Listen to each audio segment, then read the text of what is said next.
श्री रामचरितमानस के बालकांड में आज का अत्यंत दिव्य, करुणामयी और जीवन को दिशा देने वाली यह चौपाई जो हम सब के जीवन के लिए एक बहुत ही प्रेरणादायक विषय लेकर के आई है।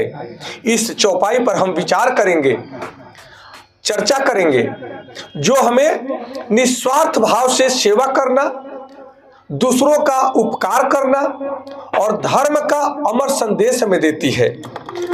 चौपाई है, गोस्वामी जी लिखते हैं कि तदपि करबु में काज तुम्हारा, श्रुति कह परम धर्म उपकारा, परहित लागी तजई जो देही, परहित लागी तजई जो देही, संतत संत प्रशंसहि तेहि, संतत संत प्रशंसहि तेहि। गोस्वामी जी लिखते हैं कि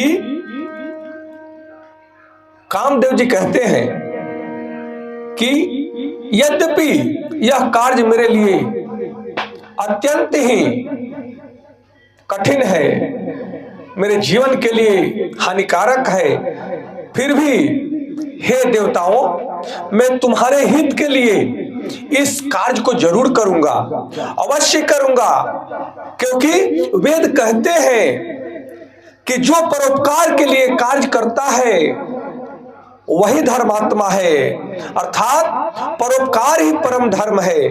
जो मनुष्य दूसरों के कल्याण के लिए अपने सुख सुविधा और स्वार्थ का त्याग करता है, उसकी सदा संतजन और सज्जन पुरुष प्रशंसा करते हैं। इसलिए कामदेव जी कहते हैं कि मैं ये जान रहा हूं कि भगवान शिव के ध्यान को खंडित करना मेरे लिए कितना हानिकारक है, मेरे जीवन को नष्ट करने वाली है, परंतु हे देवगण, आपकी जो व्यथा है, जो आपने दुखद स्थिति का वर्णन किया है, मैं सृष्टि के कल्याण के लिए, आपके विपत्तियों को हरने के लिए मैं अपने जीवन को दांव पर लगाने के लिए तैयार हूं, क्योंकि वेदों ने कहा है कि जो परोपकार के लिए कार्य करता है वही धर्मात्मा है।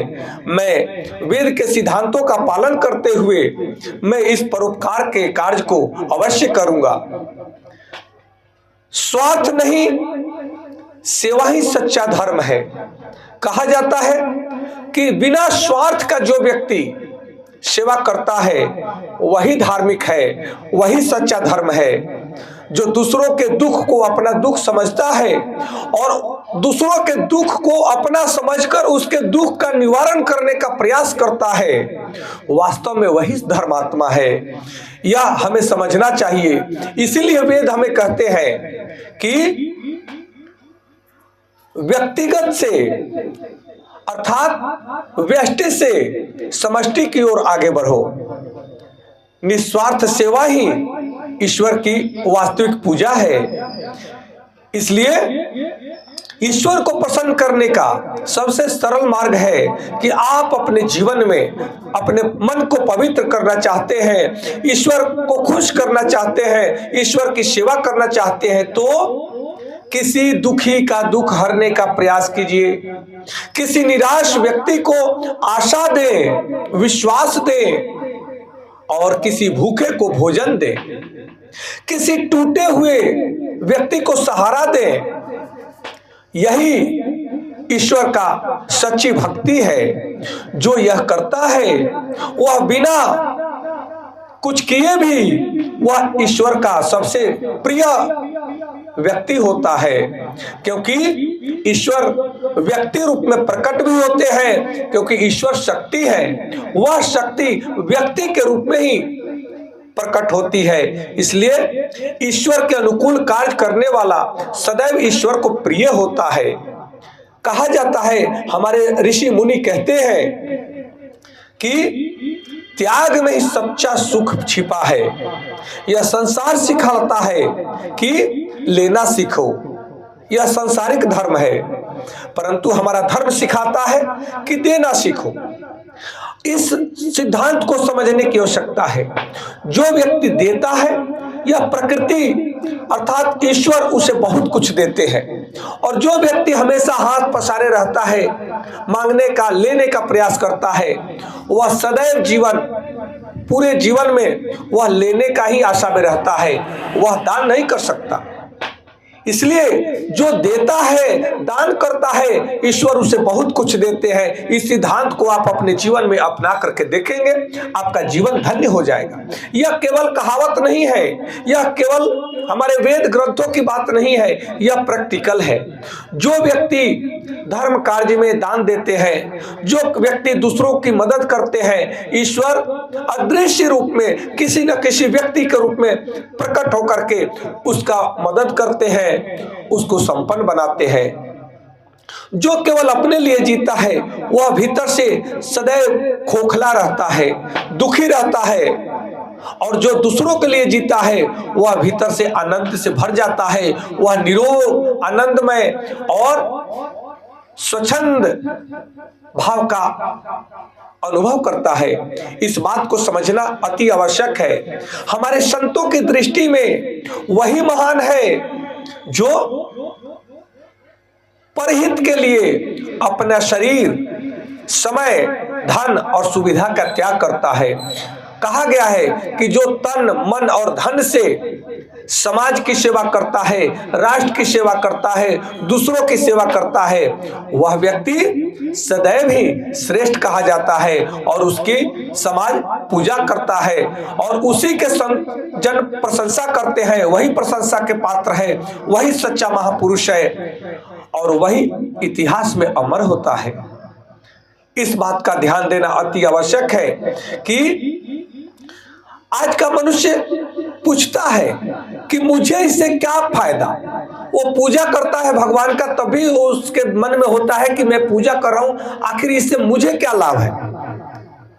जो ऐसा सोचता है वह देवता को क्या, वह किसी को रोटी तक नहीं दे सकता। वह संकीर्ण बुद्धि का व्यक्ति कभी सुखी नहीं रह सकता है। वह जो व्यक्ति हर कार्य में अपना लाभ देखे, वह कभी भी सुखी नहीं रह सकता। इस बात को सोचने की और समझने की आवश्यकता है। लेकिन यह चौपाई हमें सिखलाती है कि तू दूसरों के भला कर, ईश्वर तुम्हारा भला करेंगे। और जब आप किसी की मदद करते हैं, तो भले ही वह व्यक्ति आपको धन्यवाद भी ना दे, आपकी मदद न करे, मदद करने की तो बातें छोड़ दे, वो धन्यवाद भी अगर न दे, तो भी किसी प्रकार से अफसोस मत करना कि हमने मदद की, हमें धन्यवाद भी नहीं दिया। ईश्वर आपके जीवन में अनेकों चमत्कार करते हैं, अनेकों प्रकार से आपकी रक्षा करते हैं, आपकी मदद करते हैं। जिनकी आपने कल्पना भी अपने जीवन में नहीं की है, ईश्वर वे सब कुछ देते हैं। इसलिए इस बात का ध्यान देना जरूरी है।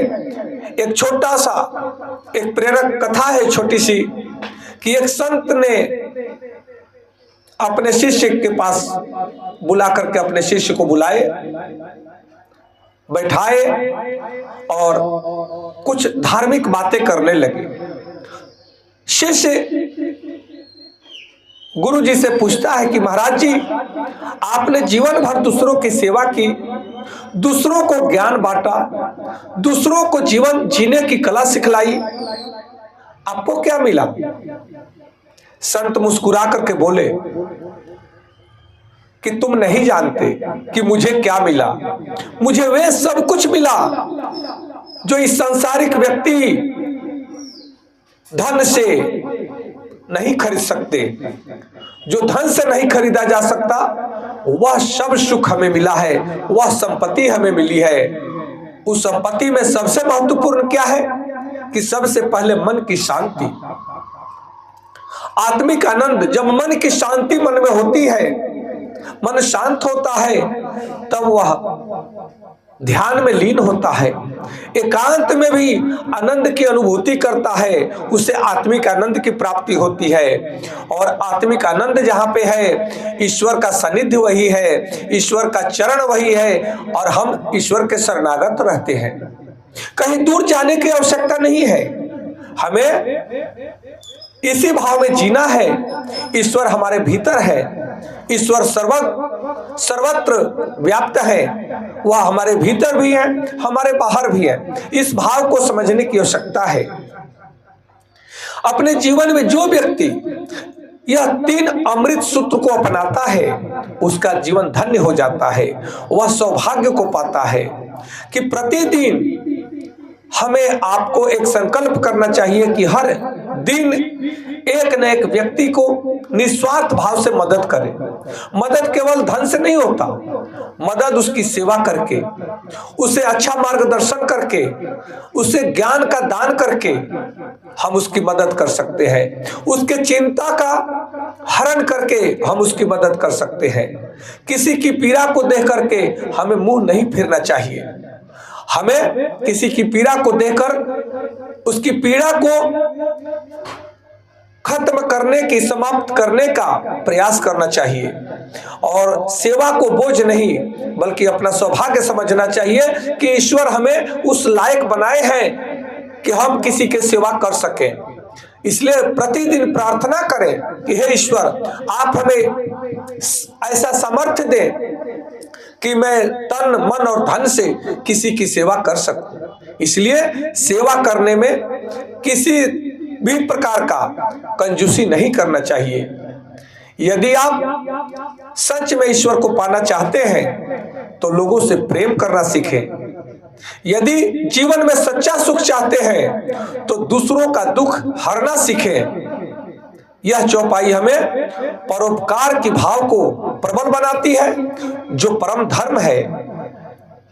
आज इस चौपाई में इतना ही। आगे भगवान शिव के तपस्या को खंडित करने के लिए कामदेव जाते हैं। आगे क्या होता है, आज अगले एपिसोड में हम आपको बताएंगे कि माता पार्वती जी और भगवान शिव जी के विवाह का यह प्रसंग आगे कैसे बढ़ता है। हर हर महादेव। जय माता पार्वती जी की, जय श्री राम।